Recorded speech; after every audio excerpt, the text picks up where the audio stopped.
Good command, 165 or 70. 170, 165. I tell you what, he's got 150 here to go. 150 to bid, 50 to bid, 50 to bid, 40, thank you to bid, 40, thank you. Swan Hill's annual breeder sale was held on Friday.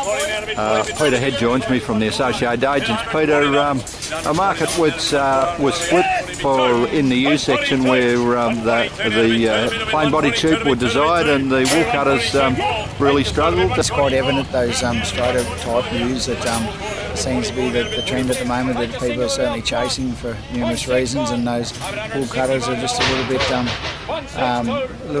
not the flavour at the moment, but still selling quite considerable in relation to the prices through the Riverina. And then as the sale went through, all our older ewes are quite comparable pricing to the Riverina sales so far, and now where the lamb job was, we were very happy with the way it went, you know. Yeah. $166 for a few of those plain-bodied ewes, and back to 150 or 140 rather for any plain-bodied ewes, and they could have been 13 drop or 12 drop too at the same time. It didn't seem to faze them. Probably, if anything, the 12 drops, knowing that they've already had a lamb, and the guys, our vendor who had sold them on the day presented them very well, and caught the eye of a couple of buyers, and were quite prepared to try and get them and put them in their paddock. And it's quite evident that way for sure. The wool cutting ewes, back at $100 to $110, $120, pretty similar to what we saw at Witcherproof last sale. Seems to be.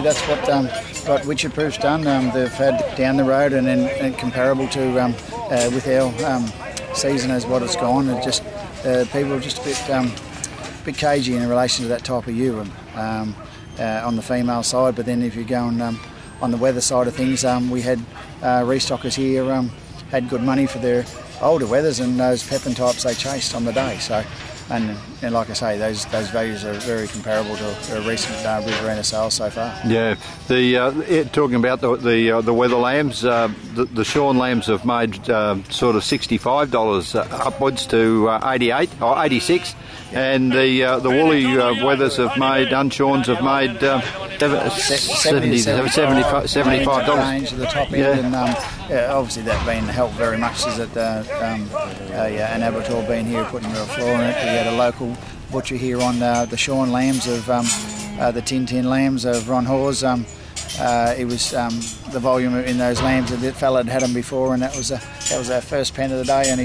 he set us off to a pretty good day, and then it just followed all the way through, and you could see it was evident that our growers wanted something that was just easy care, tip out in the paddock, and still the uncertainty of no headers starting as yet and what they're likely to take off, but prepared to back their judgment because they've had darn good returns last year, and the forecast of contracts out yesterday for a South Australian company for Christmas and a New Year is giving people a lot of confidence. Yeah.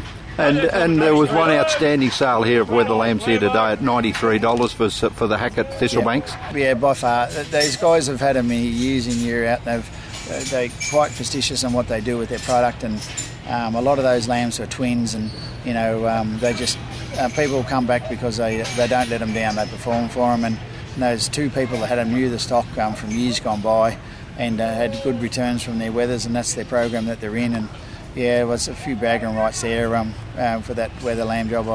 I think it'd be surprised if that, for the size of the product and what it was, that it gets topped this year. But anyway, that's sticking it out there to see, aren't we? Yeah, that's right.